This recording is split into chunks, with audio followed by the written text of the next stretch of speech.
7 years in prison in Egypt for 3 Al Jazeera journalists accused of supporting the Muslim Brotherhood. Hello, I'm Babita Sharma. That's our top story on Impact today. Hello there and welcome to the programme. What happened 6 hours ago in a courtroom in Egypt has provoked international condemnation and drawn criticism from political heads of state.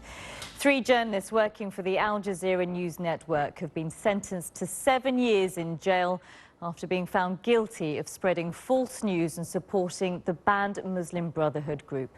The former BBC journalists Peter Grester and Mohammed Fahmy and Bayer Mohammed are now at what has become the centre of an international debate regarding politics and press freedom in Egypt.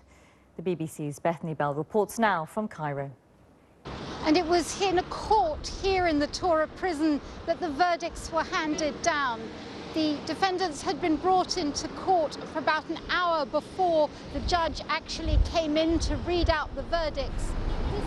Michael Grester there, the brother of Peter Grester, and who's now still behind me in prison in the Tora prison complex behind me.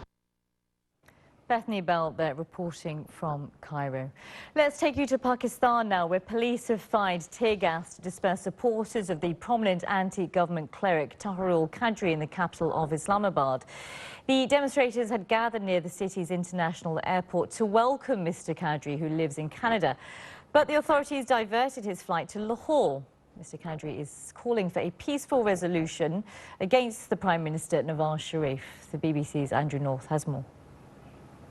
Running battles outside Islamabad airport as police fought supporters of the cleric calling for a peaceful revolution against the Pakistani government. A 27-year-old woman who was sentenced to death last month for converting from Islam to Christianity in Sudan is to be released. An appeal court rejected the death sentence that was handed down to Mariam Yaha Ibrahim for charges of apostasy and adultery and ordered that she be freed.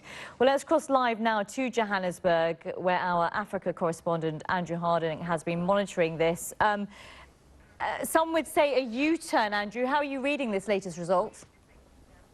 Certainly a big surprise, I think, for people on the ground in Khartoum. Nobody had been informed beforehand. In fact, we just got off the phone with incredibly fast-moving developments there. Thank you very much for bringing us up to date. Andrew Harding there reporting from Johannesburg. Let's bring you some breaking news coming to us from the AFP news agency. It comes from Nigeria, where there are reports of a bomb explosion rocking a public health college in Nigeria's second city of Kano. You may be aware that that city has been repeatedly hit by the Islamist group Boko Haram, with a number of attacks in the area.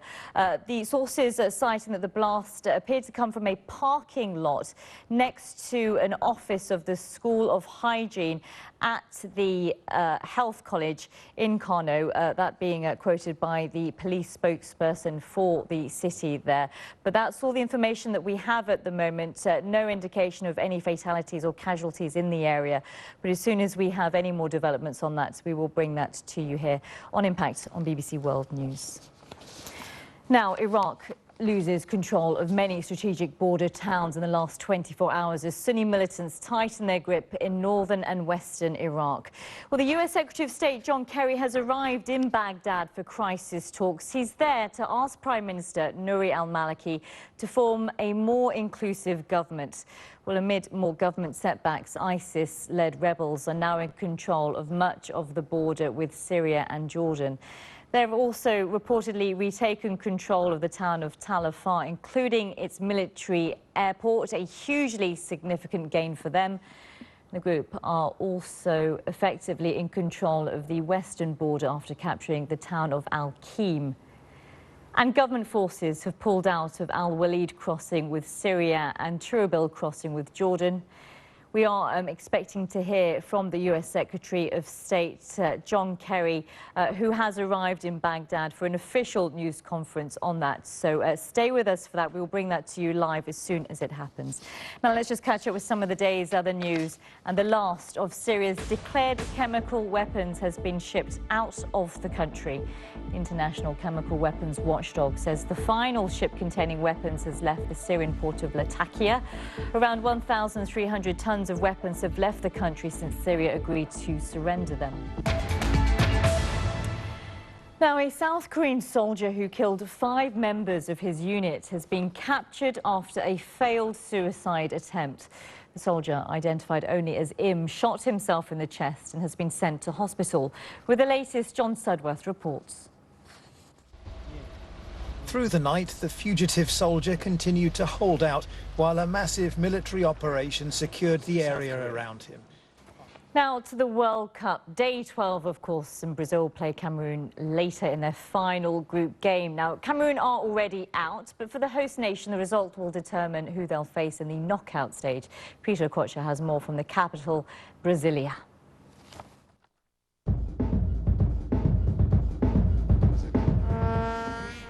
Now, when was the last time you walked into a record shop and bought a single on the day it actually came out? Well, if the answer is I can't remember, you're not alone. From next month, songs streamed online will be included in the UK's official chart countdown. Now, the company behind this says the number of people streaming music has increased so much it has to reflect the trend. Chichi Izundu has been looking at the changes.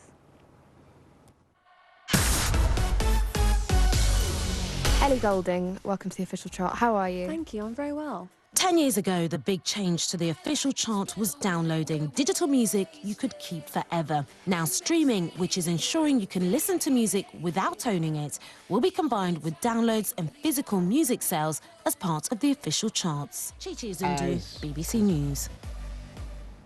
Now, a story we've been following for you on Impact, next month's presidential election in Indonesia. Well, the two candidates have clashed in their latest televised debates. Millions tuned in as they discussed national politics and defence.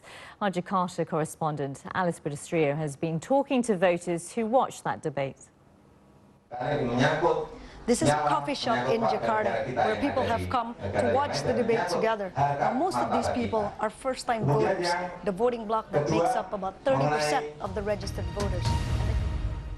Let's bring you more on our main story this hour. As we mentioned a little earlier, the US Secretary of State John Kerry has arrived in Baghdad for talks with political leaders there and, of course, the Iraqi Prime Minister Nouri al-Maliki. Within the last few minutes or so, he's currently meeting those leaders, and he has said US support for Iraq and security forces will be intense and sustained. He says this is a decisive moment for Iraqi leaders and they must unite. That is our breaking news, our top story on Impact. For myself and the team, thanks for joining us. We'll see you soon.